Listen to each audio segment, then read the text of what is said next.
Performance art for the end of the world. A crowd gathers around an empty frame suspended from the ceiling. Some see the face of their saviour, others find themselves lost in a tunnel. Those at the front with their checkbooks at the ready have the audacity to call it art. They're all correct, but they're also wrong to think a price can be ascribed to something we're only meant to talk about and not touch. The crowd is given the option to replace the frame with a mirror that only speaks the truth, like how a bowl of rotting fruit reveals bad luck or a time of death. We can accommodate the truth if we all share an understanding of what it means to be willing to lay down our weapons long enough to notice the cracks in the ceiling. Even the shortest histories take their time to course correct, to slip against the hands that direct it. But for many in the crowd, it's easier to look through nothing at a familiar than it is to stare an unknown enemy in the eyes. It's easier to carry on with letters written in invisible ink, even if they're ultimately mistaken for scrap paper.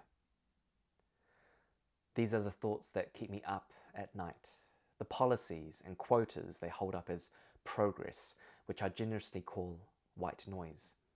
And the realization we all emerge from the same chaos, slamming headfirst into riot after riot.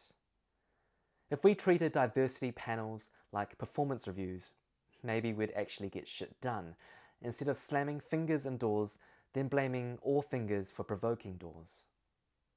Heaven allegedly waits in a sky that sounds like a badly dubbed film of two angels arguing over who gets the remote.